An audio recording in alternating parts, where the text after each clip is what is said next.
as the windows tremble with the touch of rain. The wooden door of the old bookstore on the corner creaks open slightly.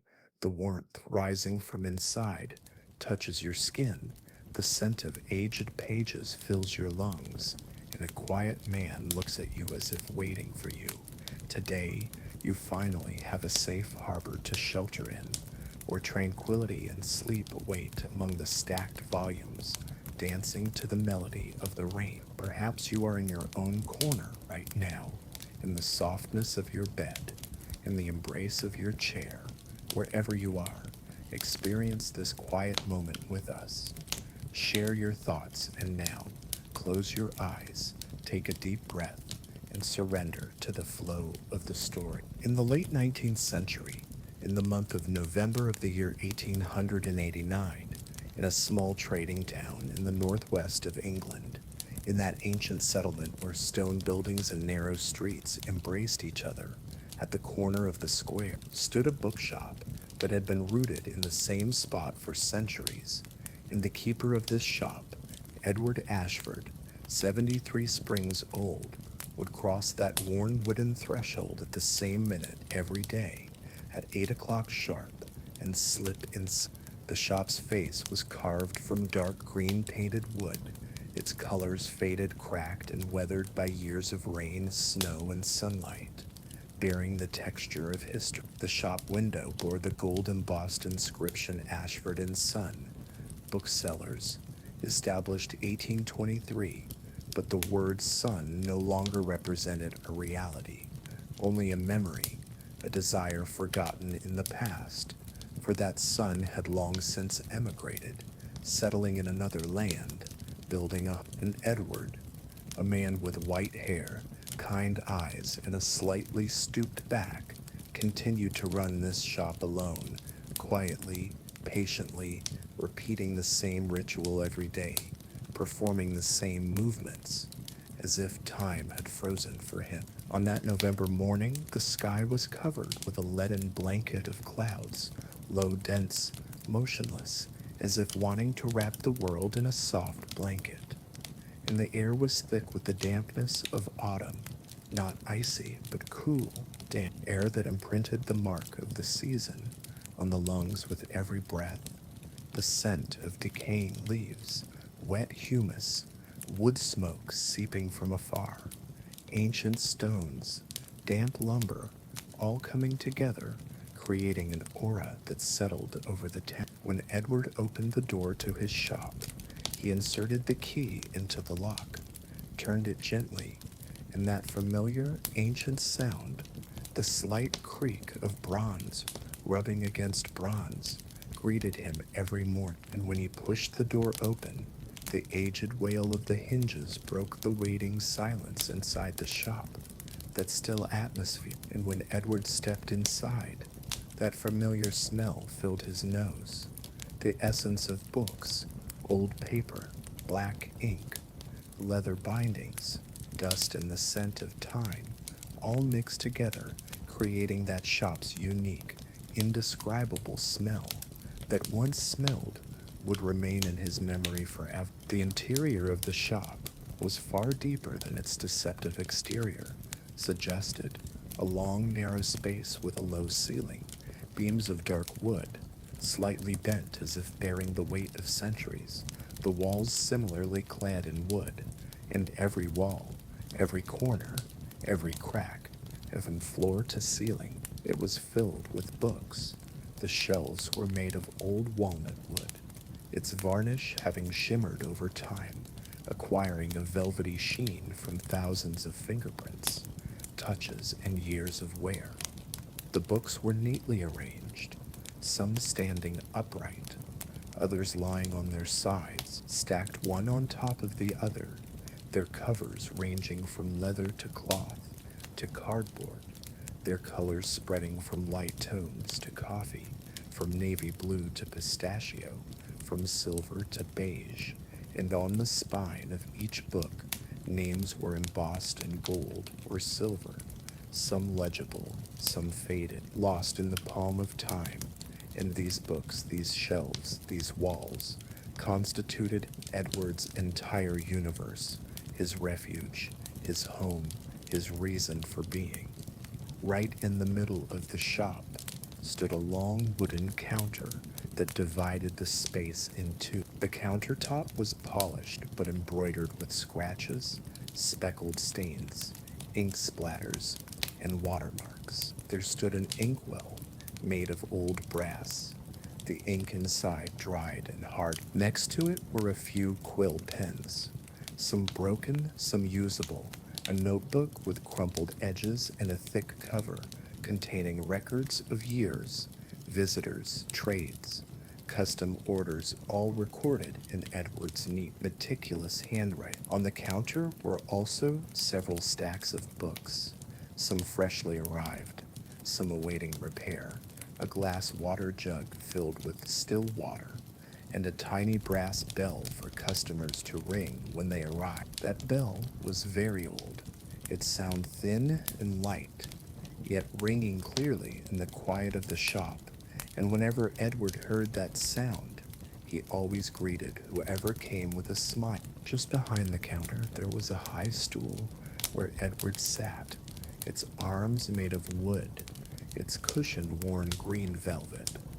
Over the years, the velvet had thinned, its color faded, and it had torn in places, but Edward had never even considered replacing it. For sitting on that stool, on that slightly sunken, slightly bent surface, surrounded by his books, notebooks, and visitors, brought him peace. And in the mornings, after opening the shop, one of the first things he did was to settle into that chair, observe his surroundings, scan every corner of the shop, make sure everything was in its place, and then plan his day. Light seeped in through the shop window, but on that gray November morning, the light was delicate, as if the clouds had sucked all the power out of the sun, and the interior of the shop remained in semi-darkness, shadows gathering in the corners, the spines of the books hazy. And as he did every morning, Edward lit the gas lamp hanging just above the counter, took the matchbox from his pocket, struck a match. The flame trembled upward, and he adjusted the wick. The gas began to burn with a sparkle, and the flame slowly grew, a warm, soft light. The light emanating from the lamp rippled, played on the spines of the books, created shadows on the walls, on the ceiling, and that light further refined the spirit of the shop, made it warmer, more inviting, as if one were watching a painting from centuries ago. Edward's coat was still on his back, a dark gray wool coat, worn but clean, carefully preserved, its buttons made of brass, polished, and he moved to the tiny room at the back of the shop to take off his coat. That room was both his office and his resting place, containing a desk made of wood, surface covered with papers, notebooks, and pens, a chair made of wood with a flat back, not very comfortable to sit on, but Edward didn't mind, a stove, cast iron, pitch black, with a few more shelves stacked on top. There were books, documents, and a tiny window there too. The window pane was fogged up, looking out onto the backyard, the stone retaining walls, the roofs of neighboring buildings, and Edward hung his coat on a hook with a careful movement, then bent down to light the stove. First, he opened the stove. Yesterday's ashes had accumulated inside, stirring them, then carefully arranging the pieces of wood. First the thin sticks, then the medium-sized pieces, placing the large logs on top, taking old newspaper pages, folding them, tucking them into the gaps between the wood, striking a match, touching the paper, and the fire slowly caught hold. First the papers flared up and burned quickly, then the thin sticks caught fire and began to crackle, and slowly the thick logs warmed up, changed color, and finally the flames rose, dancing upward, and the familiar crackling and popping began inside the stove. The sound of the wood burning the roaring sound of the fire, and soon the heat began to spread throughout the shop. The air around the stove trembled, waves of heat rose, and the shop's icy morning atmosphere slowly began to warm up. Edward turned his hands toward the stove, opened his palms to the heat, rubbed his fingers together, for the morning chill had penetrated his bones, and now that warmth, that refreshing warmth, was seeping into his skin, and Edward breathed a satisfied sigh. Then he took a small water jug, made of copper, old, with a wooden handle, turned on the tap, and filled it with water. The water was ice cold, the pipes frozen, and he placed the jug on the stove, on the hottest spot, right at the top of the flames, and waited to make his tea, for brewing tea was an indispensable part of his morning ritual. He performed each step calmly, patiently, meticulously.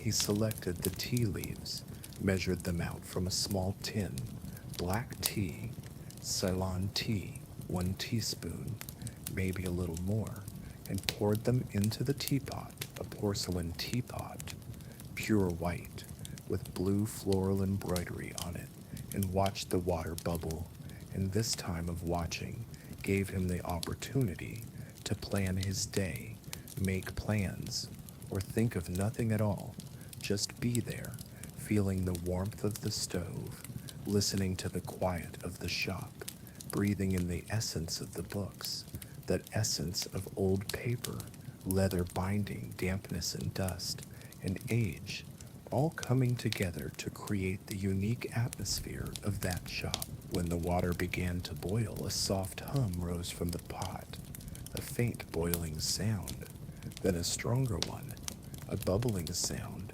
the hiss of steam, and Edward lifted the pot with a cloth, for the handle was hot, and poured it into the teapot.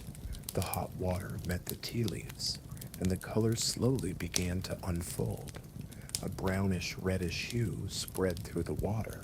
The leaves swelled and opened, and the essence rose, fresh, invigorating yet gentle.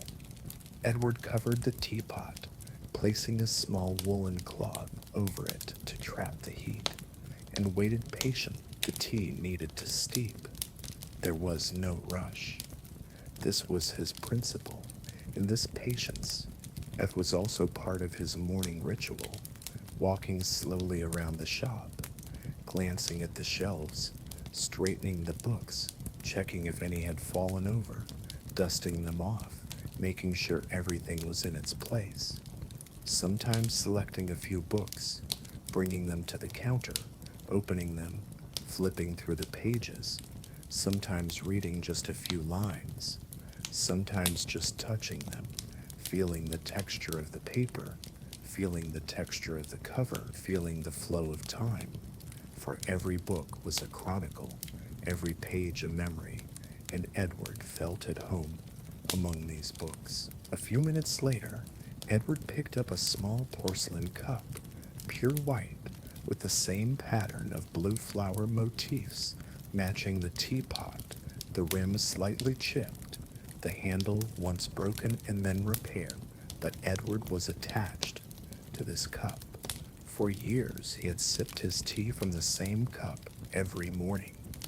He poured the tea from the teapot, slowly, drop by drop, filling the cup. Steam rose, a sweet, mild, moist steam from the cup, and Edward looked at the cup, watching the color of the tea, dark amber, a pleasant color, and nodded contentedly, taking his first sip, cautiously, for the tea was quite hot.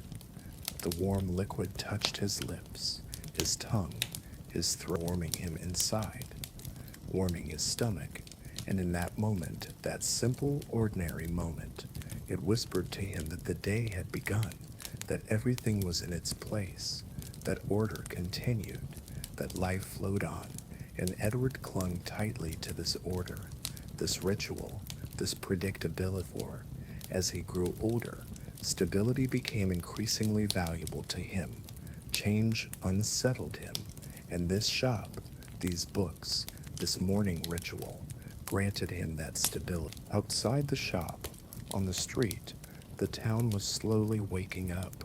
Footsteps could be heard in the distance, the sound of heavy boots on the stone pavement, steady, rhythmic, the clatter of a horse's hooves, that familiar sound, the hollow sound of metal striking stone, the squeak of a cart's wheels, the slight squeak of wooden wheels turning on stone, a few voices, human voices, greetings exchanged, voices saying good morning, voices teasing.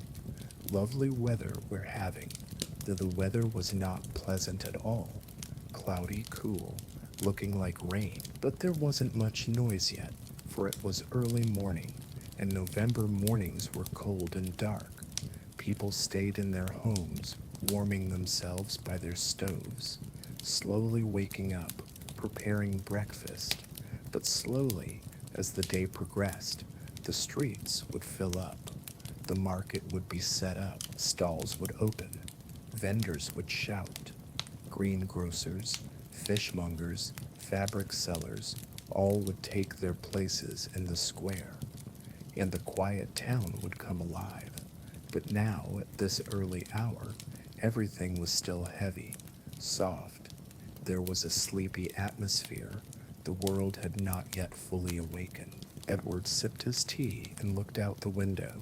He could see the square through the shop window. The middle of the square was an old fountain made of stone, hundreds of years old. It no longer worked.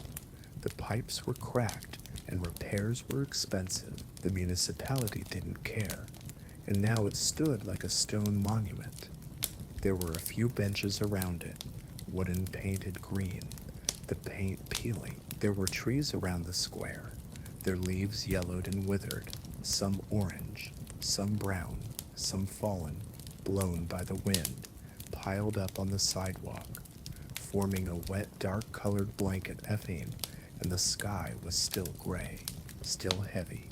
Edward looked up at the sky, scanned the clouds. He wasn't a meteorologist, but he was a man who had lived a long time, who had observed nature, and he sensed the rain was coming. It was in the air, that moisture, that pressure, that heavy rain was coming maybe before noon, maybe after, but it would definitely come, and Edward was happy about that, because rainy days were good days for the shop. People would come inside to escape the rain, take shelter, wait, and while waiting, they would look at the books. Maybe they would buy a book, maybe they would just rest a little, but in any case, the rain made the shop even warmer, even more inviting, even more relaxing. After finishing his tea, Edward washed the cup in the small sink with cold water, using an old sponge, then dried it with a clean cloth, put it back on the shelf next to the other cups, and sat down on the high stool behind the counter. In front of him was an open notebook containing customer records, sales, orders, unpaid bills. Everything was meticulously written in that notebook. Edward's handwriting was neat and legible. It was a little shaky now, because years had passed, and his hands were worn out. His fingers sometimes ached, especially in cold weather, joint pains, but he still kept writing. Every morning, updating the notebooks, checking the accounts, planning the day. He did the same today. He flipped through the pages, looked at yesterday's sales. There had been few sales, only 2 books, 6 shillings total. Not much money, but Edward wasn't worried, because for him, the shop was not just a source of income. It was much more. It was a way of life, a reason for being, an identity, and the money he earned was enough to get by. His rent was paid, his food was bought, his stove was lit. He didn't need more. After all, he wasn't married. He had no children. The money he saved was enough, and he, Edward Ashford, was happy with this simple, humble. After looking at the notebook for a while, Edward took a book from the shelf under the counter where he kept his special books, the ones he had set aside for himself to read, an old novel by Dickens, Bleak House bound in brown leather, its pages yellowed, its corners bent, and he opened it at a random page. Though it wasn't really random, the book tended to open at a certain place, his favorite part, and began to read, quietly, to himself, his eyes following the lines, those familiar words, sentences, paragraphs. He didn't know how many times he had read it before, maybe 10 times, maybe 20 times, but each time he read it, he found something new, a new detail, a new meaning, a new feeling, and so it was now. A sentence caught his attention. "It is a solemn consideration," he read aloud, to himself, his voice echoing softly in the quiet of the that if we had been born elsewhere, what might we have been? And this sentence made him think, plunged him into deep. If he had been born somewhere else, in another family, another town, another country, another time, what would have happened? Who would he have been? What would he have done? What would his life have been like? But these thoughts did not sadden him. On the contrary, they inspired a feeling of gratitude for his life, because here, inside this shop, among these books, he felt he was exactly where he was meant to be. This was his place, his destiny, his choice. Time passed slowly. It was 9 o'clock. He could hear the ticking of the clock. The old clock on the wall, pendulum-driven, wooden-bodied, chimed every hour. Now it chimed 9 times, its melody soft, nostalgic, and Edward raised his head, listened, and after the last echo of the clock had faded, he picked up his book. He didn't close it. He kept reading. Another half hour passed, and outside, the first raindrops began to fall. First a few drops, lightly tapping against the shop window. Tap, tap, then more tap, tap, tap. And then slowly, steadily, the rain began. A steady, silent, persistent rain, like a thin gray blanket descending from the sky, soaking the streets, making the sidewalks shine, darkening the stones, weighing down the leaves. The sound of it hitting the roofs came. A soft rhythm, tap, tap, tap, like a melody, monotonous but soothing, and Edward smiled when he heard this sound, because he knew today would be a beautiful day.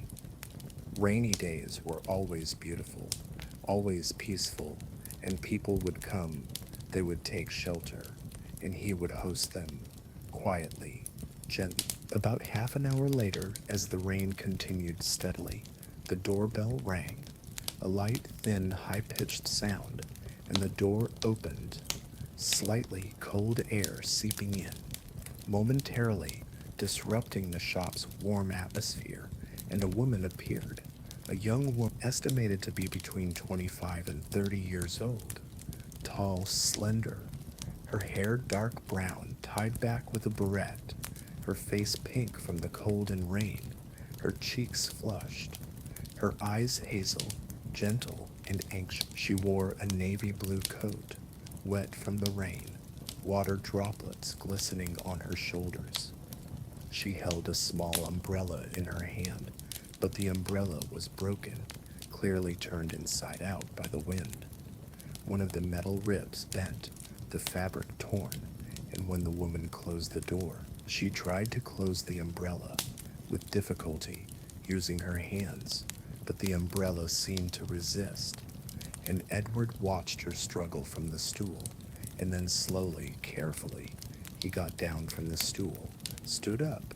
His knees ached a little, stiff from sitting, but he didn't care, and walked towards the woman, with heavy steps, without hurrying. "Good morning, madam," said Edward, his voice soft, gentle, with that wise tone that came with age. "You are most welcome to shelter here from the rain, please. Do come in, make yourself comfortable, warm yourself by the stove if you wish." The woman lifted her head, looked at Edward, and a slight smile appeared on her lips, an expression of gratitude on her face, relief in her eyes. "Thank you, sir," she said, her voice soft, a little tired, a little shaky. The rain caught me quite unprepared. I was on my way to the schoolhouse. I teach at the girls' school just down the lane, but I fear I shall arrive quite drenched if I continue now, and the children would not appreciate a dripping wet teacher. I thought perhaps I might wait here for a while, if that is acceptable. Edward nodded, understandingly, smiling. "Of course it is acceptable," he said. "Then please stay as long as you need. There is no hurry, no obligation. The rain may ease, and even if it does not, you are welcome here. This shop is as much a sanctuary as it is a business. Please feel free to look around, browse the shelves, and if you need anything, I shall be at my desk." The woman thanked Edward again, deeply, and stepped into the shop, leaving her umbrella in a corner. She unbuttoned her coat but didn't take it off, and looked around, her eyes drifting to the shelves, the books, the ceiling, the lamp, the stove, and an expression of admiration appeared on her face, her eyes widening. "What a wonderful place this is," she said, half to herself, half to Edward. "So many books. I have passed by this shop countless times on my way to school, every morning, every afternoon, and I confess I have never ventured inside. I always thought it looked avid, so inviting from the outside, that I never had the courage, or perhaps the time, to come in. But now, seeing it from within, it is even more beautiful than I imagined." Edward smiled. The compliment warmed him. "Well, now you have come in," he said, "and I hope you find it to your liking. Books are patient friends. They wait for us quietly, without complaint, and when we are ready, they welcome us with open page. Each book here has a story, not just the story written within it, but the story of those who have read it, touched it, loved it. This shop is full of such stories, layered upon one another, like pages in a great tome." The woman looked at Edward with those wise, gentle eyes and said, "That is a lovely way to describe them. I'm a school teacher, as I mentioned, at the girls' school, and I spend my days surrounded by children and books, teaching them to read, to write, to think, though I confess I rarely have time to read for pleasure anymore. My evenings are spent preparing lessons, marking papers, and by the time I'm done, I'm too tired to do anything but sleep. It's a shame, really, because I used to love reading. When I was younger, I would lose myself in novels for hours, days even." Edward approached her, his hands clasped behind his back, his posture thoughtful. "A school teacher," he said, "a noble profession, one of the noblest, I think, shaping young minds, planting seeds of knowledge and curiosity. That is a great responsibility and a great gift, though I imagine it must be quite exhausting as well. Children can be demanding, can they not?" The woman nodded, with a slight smile. "They can," she admitted, "but they can also be wonderful. When I see a child's eyes light up upon understanding something new, when they grasp a concept they had struggled with, or when they come to me and tell me they have finished a book and loved it and ask me to recommend another, those moments make it all worthwhile. They remind me why I chose this path." Edward listened to the woman's words, her tone, her passion, and said gently, "I believe you must be quite good at what you do. You have a gentleness about you, a patience, a genuine care, which I suspect children respond to very well. They can sense such things, you know, sincerity, kindness. They know when someone truly cares for them." The woman blushed slightly, accepting the compliment but modestly. "You are very kind to say so, sir," she said, then looked around at the shelves. "Might I browse your shelves while I wait for the rain to ease? I should very much like to see what treasures you have here. Perhaps I might even find something to read, something to remind me of the joy I once found in books." Edward gestured broadly toward the shelves, extending his hand. "Of course," he said. "Please take your time, wander as you will, explore every corner, and if you need any assistance, or if you wish for a recommendation, I shall be at my desk. Do not hesitate to ask. I am always happy to help a fellow lover of books find their next companion." And Edward returned to his desk, walking slowly, sitting down, but watching her out of the corner of his eye, observing her without disturbing her, watching her walk slowly between the shelves, running her hands along the spines of the books, gently touching the covers with her fingers, sometimes taking one out and looking at it, opening its pages, reading a few lines, then putting it back.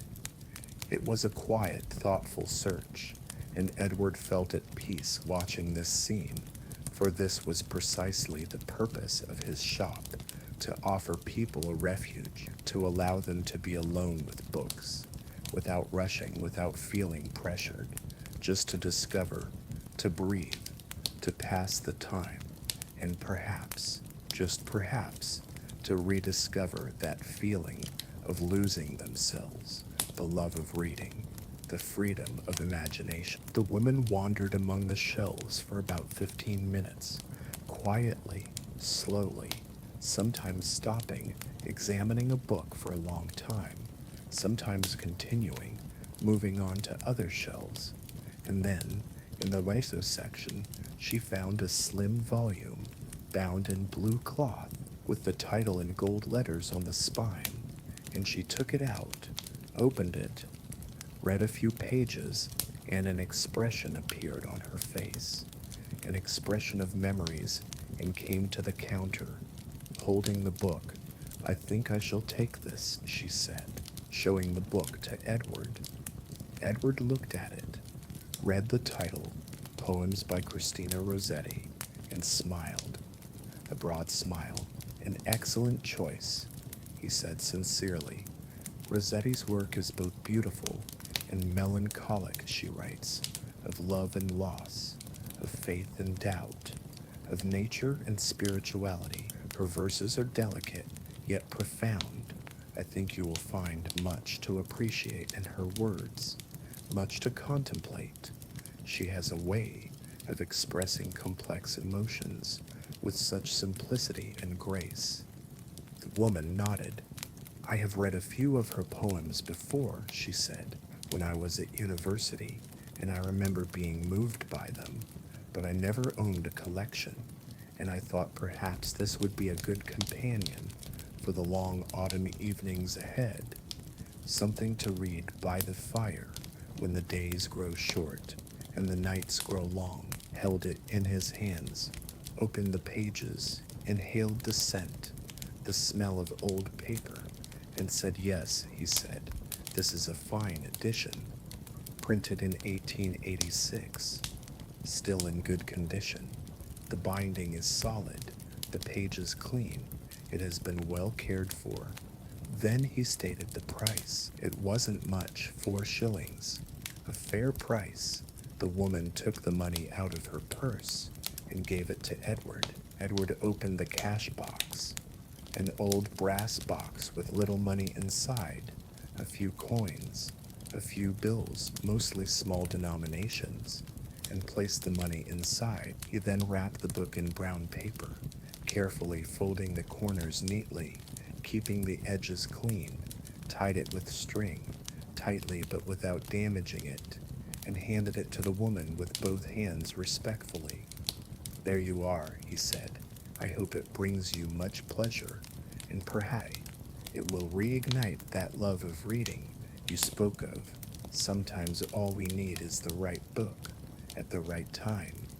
The woman took the book, pressed it to her chest as if it were a precious gift, looked at Edward, gratitude in her eyes, and said, "Thank you, sir. You have been most kind, not just for selling me this book, but for welcoming me, for listening, for creating this space. It is rare to find such warmth in the world, especially on cold, rainy days like this." Edward bowed his head slightly, modestly, and said, "It is my pleasure. Truly, this is why I keep this shop open. Not for profit, though that is necessary, of course, but for moments like this, for connections, however brief, for the joy of sharing books with those who appreciate them. Come by any time, whether to buy books or simply to shelter from the rain or to talk. My door is always open." The woman thanked him once more and headed for the door, straightened her coat, took her umbrella, her broken umbrella, tried to open it. It was still broken, but she would manage somehow and opened the door. Before stepping outside, she turned to Edward one last time and said, "Good day to you, sir." And Edward replied, "Good day, madam. Mind the oven puddles and stay dry," she said. And the woman went out into the rain under her umbrella, and the door closed. The bell rang one last time, that faint sound, and the shop fell silent again, but a different kind of silence, a full silence, the satisfying silence that follows a connection. Edward sat at the counter, wrote the book the woman had bought in his notebook. The date, November 11th, around 10:30. The book title, Rossetti Poems. The price, 4 shillings, and the customer. He hadn't asked her name, but noted the school teacher, and then he put down his pen and looked outside, through the shop window, and saw the woman's receding silhouette, a shadow under an umbrella, a blue coat, walking in the rain on the sidewalk, stepping over puddles, and then she disappeared, turned a corner towards the school, and was no longer visible. And Edward took a deep breath, a satisfied breath, and returned to his tea, but the tea had gone cold. The cup sat on the counter, half full, cold, so he poured the remaining tea down the sink and decided to reheat the kettle, to make fresh tea, for the day had only just begun, and there was still plenty of time, plenty of possibility.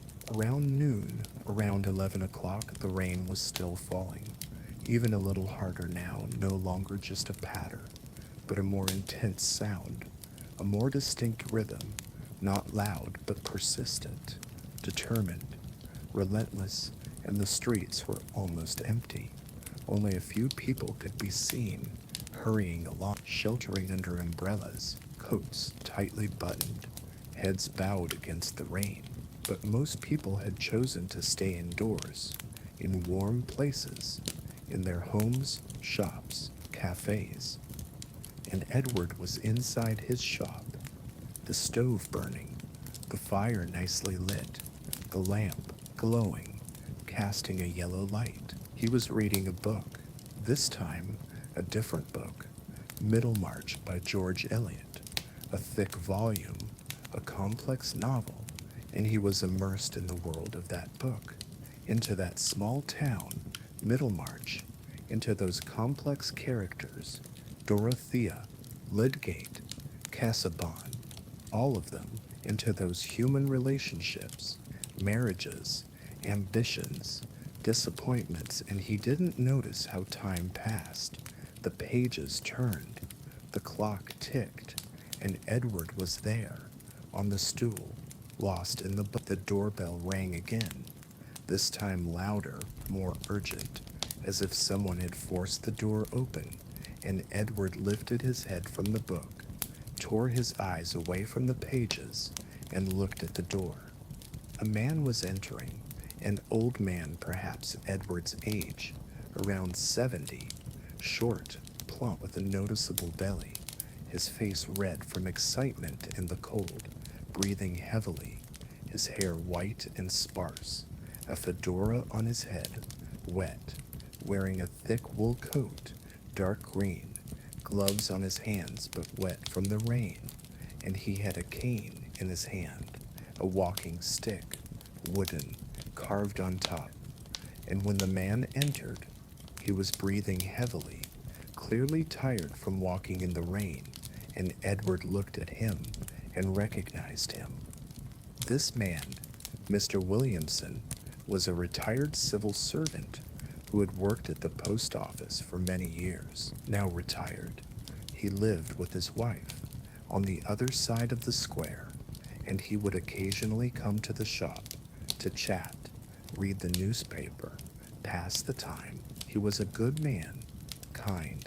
Mr. Williamson, said Edward, standing up, placing the book on the counter. What a surprise. I did not expect to see you in such weather. You must be soaked, please. Come in, come in. Close the door behind you. Warm yourself. Sit by the stove. Williamson took off his hat, shook it. The rain poured down, dripping onto the floor, and he said, Good morning, Edward, his voice rising, thick with breathlessness. Well, good morning indeed, though I'm not sure how good it is. I got caught in this blasted rain. I went out to fetch the newspaper from the stand in the square, foolishly thinking the rain would hold off for just a few more minutes. But it did. It came down harder, and I thought, why not take shelter in old Ashford's shop? At least there I shall find a fire and a friendly face. So here I am, dripping all over your floor. My apologies. Edward smiled at the man's honesty and sincerity. You are always welcome here. You know that, he said. Never apologize for seeking shelter. That is what this place is for. Now come, sit by the stove. Take off your coat. Let it dry. I shall hang it near the heat, and I shall make us both some tea, hot tea to warm you from the inside. Williamson looked at Edward gratefully. You are a good man, Edward, he said. A truly good man. Not many would be so welcoming, especially to an old fool who didn't have the sense to stay indoors. And he took off his coat. Edward helped him. The coat was heavy and wet, and together they hung it on a hook near the stove to dry. Then Mr. Williamson approached the stove, stretched out his hands to warm them, held his palms to the heat, and said, Ah, that's better, much better. Nothing like a good fire on a day like this. My fingers were going numb. Edward made tea, repeating his routine. Water boiled, the teapot warmed, leaves added, water poured. The teapot closed, waiting, and a few minutes later, 2 cups of tea were ready. Edward handed one to Miss Toad. Williamson, who took it with both hands, felt the heat, thanked him, and sipped carefully, then took a larger sip. Perfect, he said. Absolutely perfect. Just what I needed. You make a fine cup of tea, Edward. Always have.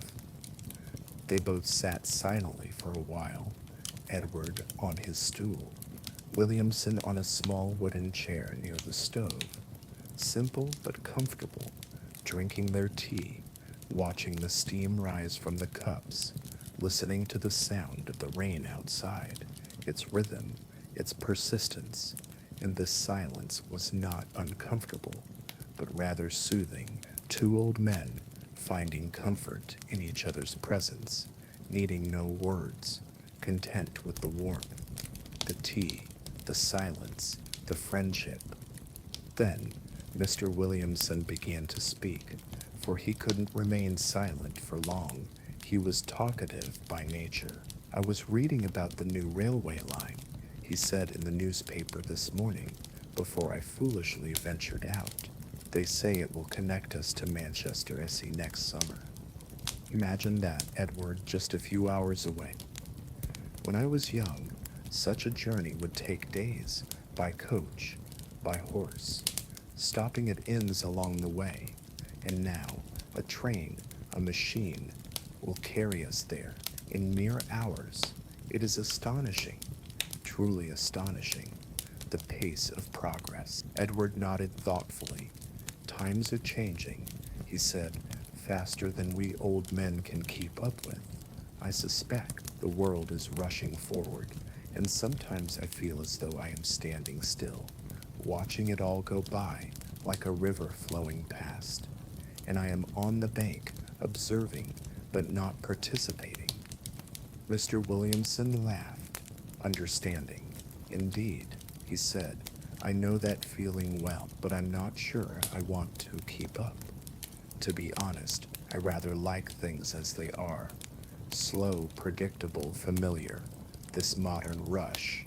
All these machines and inventions. They unsettle me. Railways, telegraphs. I hear they are even working on machines that can fly. Can you imagine flying Evian through the air like birds? It seems unnatural, even frightening. I prefer the old ways, the known way. Edward understood, for he felt the same way, shared the same concerns. I agree, he said. There is comfort in routine, in the familiar. I have been in this shop for so many years, nearly 50 years now, since I was a young man, and everything is the same. The books, the shelves, smell, even the creaks in the floor.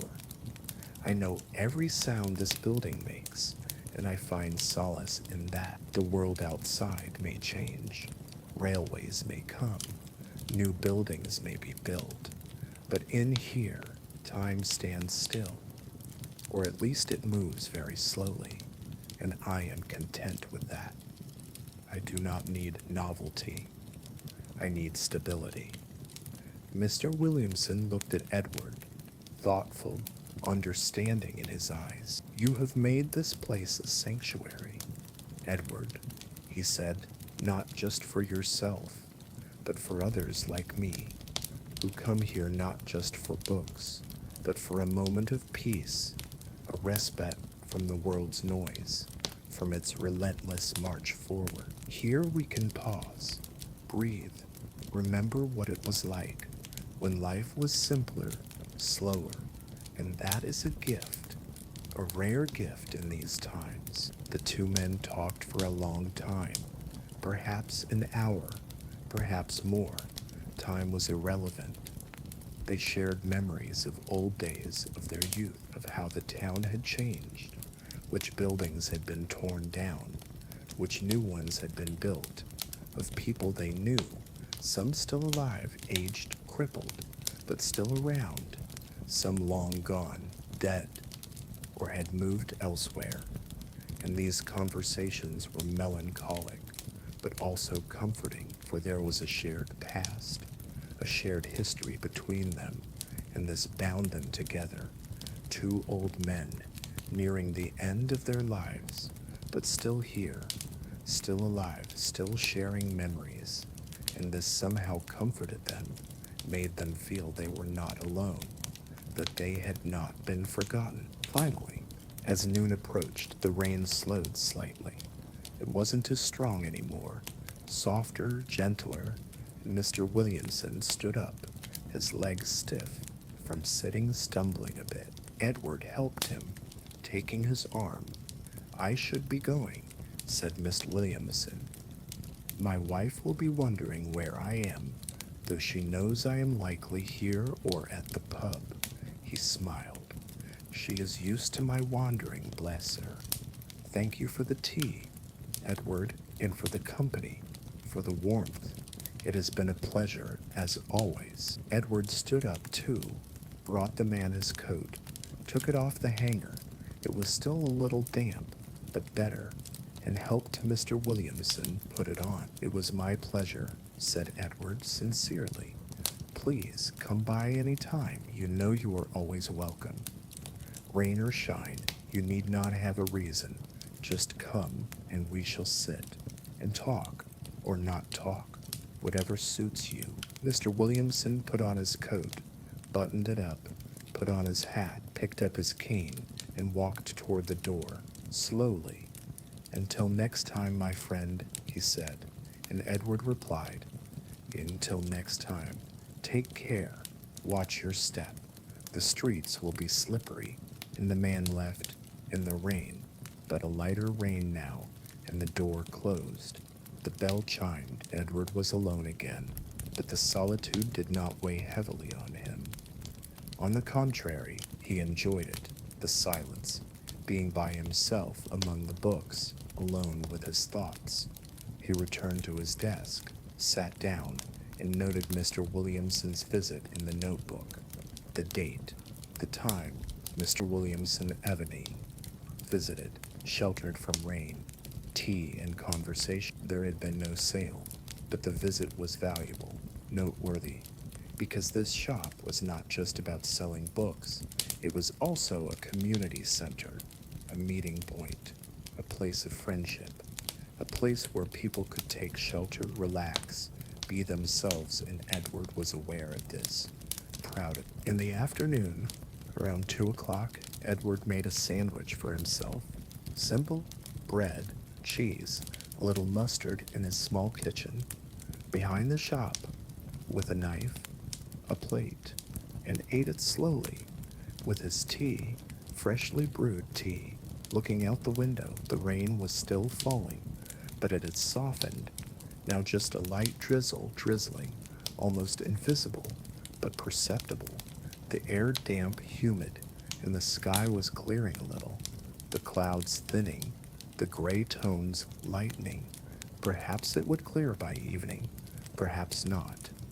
Edward didn't know and didn't care, for today was beautiful, with or without rain. The shop was warm. Visitors had come.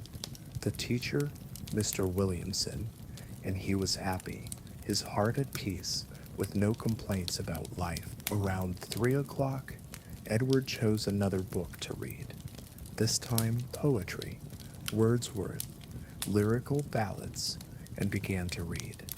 "I wandered lonely as a cloud," the lines of that famous poem, Daffodils, the Lake, and Edward read, slowly, savoring every word, savoring it. Poetry always soothed him, its rhythm, its rhyme, its imagery, and so it did now. The poem spoke to him, nature, solitude, beauty, and Edward listened to the poet's voice, the voice from centuries past, and found peace. And then, at 3:15, the door opened again. This time a woman and a small child entered. The woman looked to be in her 30s, of medium height, with a sweet face and gentle features, her hair blonde, gathered in a clip, her eyes blue, tired but kind, wearing a burgundy coat. The child, a boy, perhaps 7 or 8 years old, had blonde hair, cut short, freckles on the bridge of his nose, looking around with curious eyes, green eyes, holding his mother's hand tightly, and both of them were a little wet from the rain, but not too much. As the rain had eased up, "Good afternoon," said Edward, smiling warmly. "Welcome, please. Do come in. Make yourselves at home." The woman smiled, gently. "Good afternoon, sir," she said.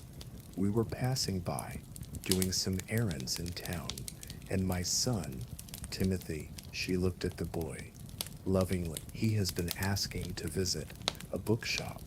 He has recently learned to read, you see, at school, and he is quite eager to find books of his own, children's books, and I thought perhaps this would be a good place to start, if you have such books, that is." Edward looked at the boy, who was shy, hiding a little behind his mother, but his eyes were curious, looking at the shelves, the books, trying to take everything in.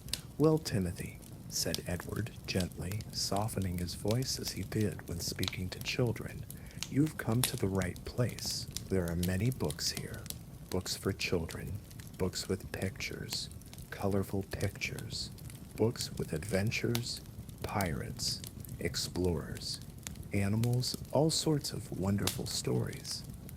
Would you like to look around?" Would you like me to show you where the children's books are? The child nodded slowly, shy but eager, and Edward said, Come then, extending his hand, but if didn't touch him, just pointed, Let me show you, and led the child to a corner of the shop where there were children's books on the lower shelves. Edward kept them at a height children could reach, colorful covers, picture books, fairy tales, adventures, animal stories. They were all there, and the child's eyes lit up. So many books, colors, pictures, and Edward said, You may look at any you like. Take your time, pull them out, open them. Look at the pictures, read the words if you can, and if you find one you love, one that speaks to you, perhaps your mother will allow you to take it home. The child approached the shelves excitedly, knelt down, began pulling out books, one by one, opened them, looked at the pictures, colorful pictures, drawings, animals, people, places, leafed through the pages, careful but curious, and Edward stayed with him for a while, knelt beside him, bent his knees. It hurt a little, but he didn't care, talked about the books. This one is about a rabbit, a very adventurous rabbit, he said, and this one is about a boy who goes to sea, becomes a sailor. And the boy listened, asked questions. Does the rabbit get lost? Does the boy find treasure? And Edward answered patiently, talked about the stories, but didn't give away the end, kept the curiosity alive. And the child got even more excited, wanted more books, and the mother watched them from the side, smiling, seeing her son so interested, made her happy. He rarely got this excited, and this old man, this kind bookseller, was making time for her son, and the mother was grateful. Finally, about 10 minutes later, the child chose a book, The Adventures of Tom Sawyer by Mark Twain, a thick book, perhaps a bit challenging for the child, with many words and few pictures, but the child insisted. I want this one, he said, determined. I can read it, I am a good reader, the teacher says so, and Edward encouraged him. A fine choice, he said. This book is full of adventure and mischief. Tom Sawyer is a boy much like you. Curious, brave, always getting into trouble, but in a fun way. I think you will enjoy it very much, and if there are words you do not understand, your mother can help you, or you can come back here, and I shall explain them to you. I shall be happy to help. The boy pressed the book to his chest, as if he had found a treasure, something precious, and looked at his mother, hopefully, pleadingly. May I have it, mother, please, please may I, he said. And the mother looked at Edward, asked the price. Edward said 3 shillings and 6 pence, a fair price for a children's book. And the woman thought, calculated her budget in her mind, and then agreed, for her son's education was important. The love of reading was important. Of course, my dear, she said to the child, smiling, if you truly want it, we shall take it. And to Edward, thank you, sir, you have been most patient and kind with him. Not all shopkeepers would take such time. Edward took the book from the child, carried it to the counter, wrapped it carefully, and tied it up. The child watched every movement, how he folded the paper, how he tied it, and as Edward tied it, he spoke to the child. You must take good care of this book. Timothy, he said, treat it gently. Do not bend the pages. Do not spill anything on it. And when you are done reading it, you can read it again. Books can be read many times. Each time you will notice something new, something you missed before. That is the magic of books. The child nodded seriously. I will take care of it, I promise, he said. Edward held out the book with both hands to the child, and the child took it, likewise, respectfully, with both hands. Enjoy your adventures, Timothy, said Edward.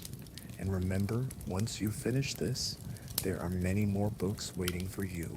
This shop will always be here, and I will always be happy to help you find your next story." The child thanked him, shyly but sincerely.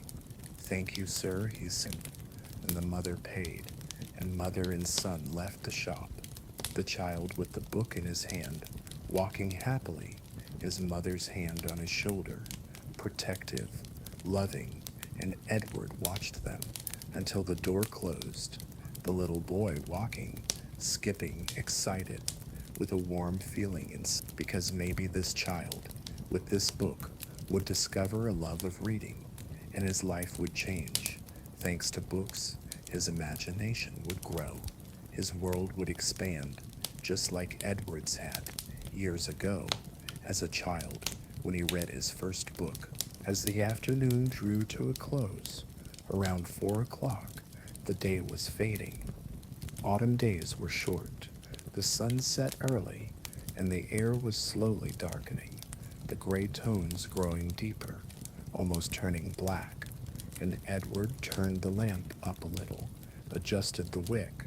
The light became brighter, sharper, and the atmosphere of the shop became more distinct. The contrast between light and shadow increased, and the shop looked even warmer, even more inviting. Outside evening was approaching. The streets were quietening down. The market was over. The vendors had left. The stalls had been packed away. People were returning home, having finished their day's work, tired, and Edward would soon close his shop too. But not yet. He would wait a little longer. Maybe a few more people would come, last-minute customers, or just passers-by, looking. Around 4:30. A final visitor arrived, a young man, around 25 years old, tall, thin, very thin, his face pale, his bone structure prominent, his eyes dark, very dark, almost black, thoughtful, melancholic, his hair disheveled, black, long, falling behind his ear, wearing an old coat, patched at the elbows, with patches on the pockets, no gloves on his hands, long, thin, red fingers from the cold, clean nails but with ink stains, and he had a few papers in his hand, written papers, handwriting, and when he entered the shop, quietly, almost timidly, as if afraid of disturbing, he looked around, his eyes drifting to the shelves, the books, the lamp. "Good afternoon," said Edward, politely, for this young man seemed familiar to him. He had been here several times before, but rarely, perhaps once a month, and each time he bought a few books, poetry books usually, Keats, Shelley, Byron, the Romantics. "How may I assist you today? Are you looking for something in particular?" The young man approached Edward slowly, his steps hesitant. "Good afternoon, Mr. Ashford," he said, his voice soft, a little shy, a little bashful. "I was wondering. I have written some verses, poems, and I thought perhaps if you had a moment, a spare moment, you might look at them. I do not expect you to purchase them or to publish them. Nothing of that. I merely seek an opinion, an honest opinion, from someone who knows books, who understands words, who appreciates literature. And you, Mr. Ashford, you are such a person. I have observed you over the years, and I trust your judgment." Edward was surprised, for this request was unusual. No one had ever brought him poetry before for evaluation, but at the same time, he was touched, for this young man trusted him, valued his judgment, and this was a responsibility, but also an honor. And Edward said, "Of course, sincerely, I should be honored to read your work, truly honored. Please come sit if you wish, and I shall review them. Give me a moment." The young man thanked him and handed the papers to Edward, carefully, as if they might break. 3 or 4 pages, handwritten, a little messy but legible, written in ink, some words crossed out, corrected, and Edward put on his glasses, his reading glasses, metal frames, and began to read slowly, carefully. The poems were about silence, loneliness, nature, loss. Their themes were dark, melancholic, but also beautiful. The words were carefully chosen, the images vivid, the metaphors bold, and as Edward read them, he saw the young man's talent, raw but sincere, perhaps technically flawed, the meter sometimes off, the rhyme sometimes forced, but emotionally honest, sincere, real, and when he finished, he took off his glasses, looked at the young man, those waiting, anxious, frightened eyes, swallowed, nervous, and Edward smiled, an encouraging smile. These are quite good, said Edward sincerely, genuinely.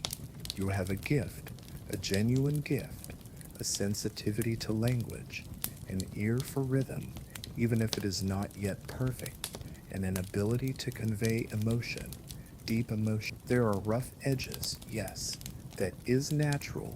You are young, and you will improve with time and practice. But the core is there, the heart, the soul, and that is what matters most. My advice to you is to keep writing. Don't stop, no matter what anyone says, no matter how difficult it becomes. Write, read widely. Study the masters, Wordsworth, Keats, Tennyson, Browning, all of them. Let their work inspire you. Learn from their techniques, their rhythms, their choices, but always, always find your own. Don't imitate, don't copy, create. Be yourself, be honest. Write what you feel, what you see, what you know, and your work will resonate.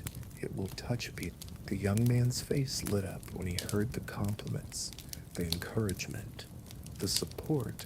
Tears welled up in his eyes, and he said emotionally, "Thank you, Mr. Ashford," his voice trembling and hoarse. "You cannot know what this means to me, what your words mean. I have shown these to no one else. No one. I feared they were foolish, that I was wasting my time, that I had no talent, that I should give up. Focus on something practical, but your words, they give me hope. They give me courage. I shall continue. I shall keep writing. And one day, perhaps, I shall have something worthy of publication, something that might move others as poetry has moved me." Edward nodded, serious. "Never think of art as a waste of time," he said.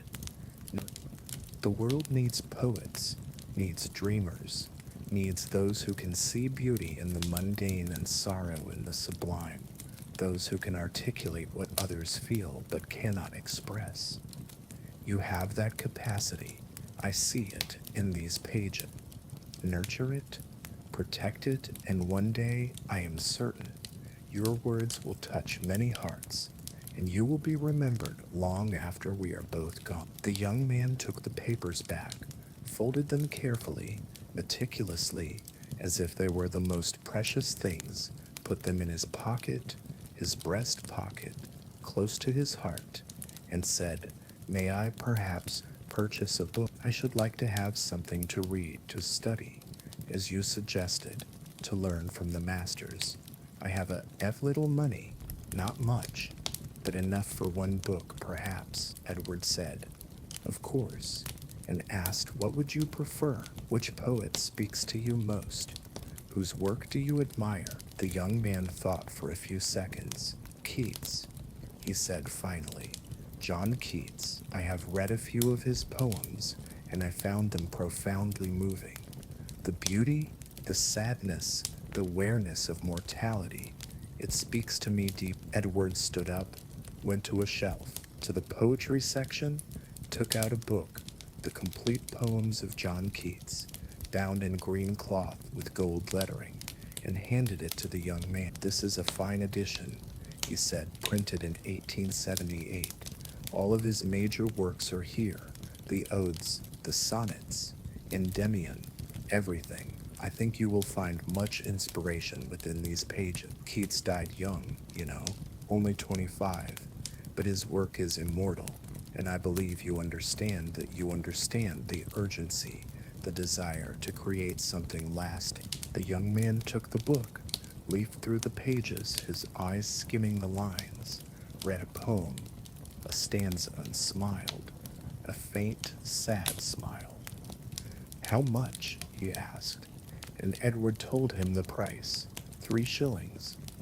The young man took out his wallet, an old wallet, leather with very little money inside, a few coins, counted them carefully, 1 shilling, 2 shillings, 3 shillings. It was just enough, and gave the money to Edward, every coin, and Edward took it, but felt something, not pity, respect. This young man was spending his last money on the book, and that was an honor. And Edward wrapped the book, tied it up, gave it to the young man with both hands. "Thank you," said the young man, "for everything, for your time, your kindness, your encouragement, your wisdom. I shall treasure this book, and I shall treasure your words, and I shall continue, I promise." Edward bowed his head modestly. "It is my pleasure," he said, "and please come back any time, whether to buy books or simply to talk, to share your new work.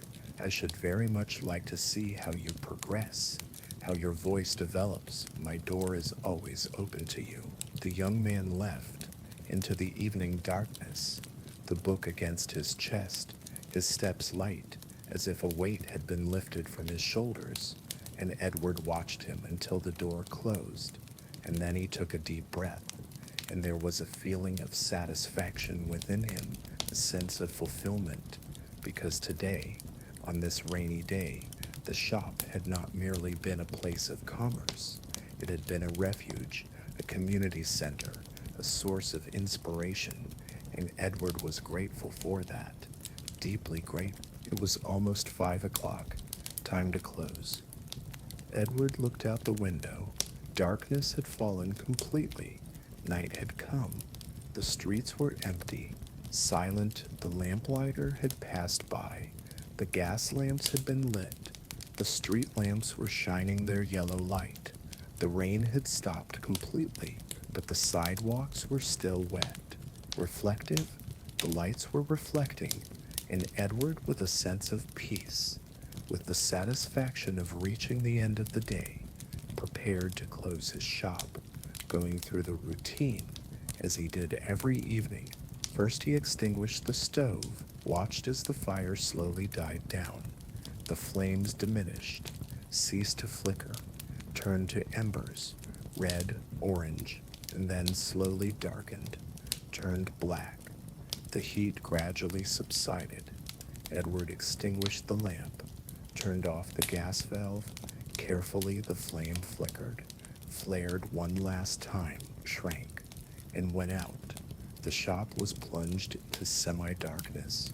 Only the light from the street lamps filtering through the shop window illuminated the interior, faint, yellowish, and Edward put on his coat, a dark gray wool coat, put on his hat, a fedora, and finally, he once more around the shop, checking the shelves, walking slowly, looking at each shelf, everything in its place, the books neatly arranged, the counter clean, the floor swept, and he nodded contentedly. The day's work was done. Everything was in order. Then he went to the door, took the key from his pocket, went outside. The cold air hit his face. Cool, damp, but clean, and he pulled the door, closed it, locked it. That familiar sound, metal turning inside metal, click, and the lock clicked into place. The door was secure, and Edward put the key in his pocket, deep in his pocket, and looked at the street. The town was quiet, calm. The evening air was cold, but Edward didn't care. He started walking home, along the paths he knew. the familiar streets on the sidewalk, his steps slow, steady, every stone, every building, every corner familiar. How many times had he walked these paths? Thousands of times, tens of thousands of times, and each time the same feelings, the same thoughts, and as he walked, he thought about the day, the people who had come, the teacher woman, Williamson, the mother and son, the young poet, the words spoken, the books sold, the moments shared, and he was happy, deeply happy. The house was close by, just a few minutes' walk, maybe 5 minutes. A small house, 2 stories, stone facade, gray stone, the door painted green.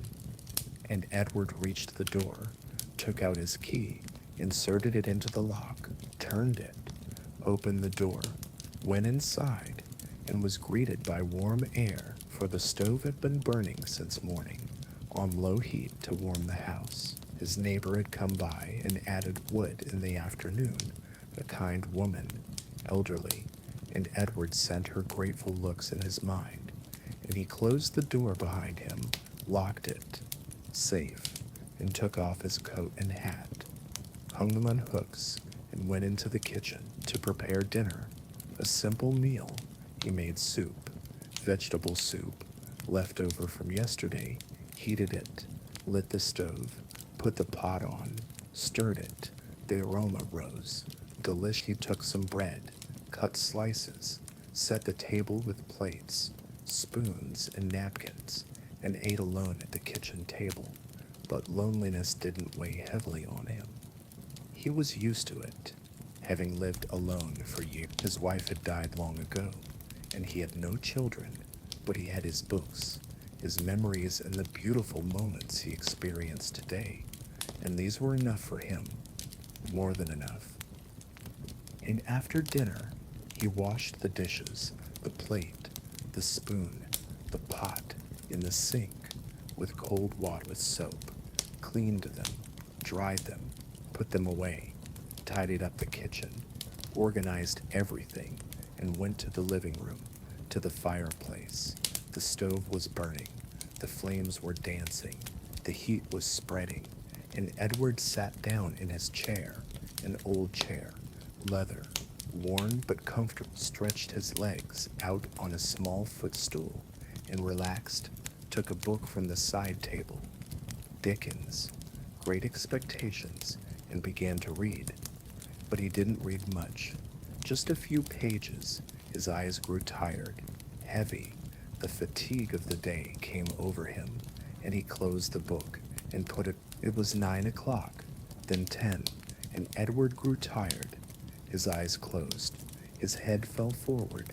He drifted off to sleep lightly, but then he woke up, gathered himself, and decided to go to bed. He got up, turned off the stove, extinguished the fire, and climbed the stairs, slowly, carefully, each step familiar, the creaks familiar. He entered the bedroom, a small room, simply furnished, a bed, a wardrobe, a chest of drawers, a window, and Edward changed his clothes, slowly, undoing each button, taking off his trousers, his shirt, putting on his nightshirt, white, long, soft fabric, and washing his hands and face at the sink with cold water, feeling refreshed, and got into bed, pulled the blanket over himself, a soft wool blanket, laid his head on the pillow, a feather pillow, and relaxed, loosening every part of his body, his arms, legs, back, neck, every muscle, every joint, and closed his eyes. And he thought about the day, that rainy, peaceful, beautiful day, his shop, his books, the people who came, his teacher, the woman who bought Rossetti, the kind, gentle Miss Williamson, his old friend, the warm teas, the conversations, the mother and son, little Timothy, his happy steps with the Tom Sawyer book, and the young poet, that fragile, talented young man, the moment he had encouraged him. He remembered it all, and he was grateful, for his life was simple but meaningful, His shop was small but valuable, and he, an old man, was alone but peaceful, content with his life without regret, accepting, and now in the darkness of this night, he was ready for sleep. Very slowly, Edward drifted off to sleep, his breathing steadied, deepened, slowed, his chest rising and falling gently, and darkness enveloped him. A soft, warm, safe darkness under the blanket in the softness of the bed, and dreams came, vague, light, dreams from books, dreams from Pete, and Edward slept. A deep, peaceful sleep, just as it should have been at the end of that rainy day. He rested, and the world rested too, and everything was quiet. Everything was fine. And now, dear listener, wherever you are, in your comfortable place, in your bed, in your chair, wherever you are, after listening to this story, you are ready. You are ready to sleep. So close your eyes if they are still open. Take a deep, slow breath. Fill your chest with air and let it go slowly. Feel your body.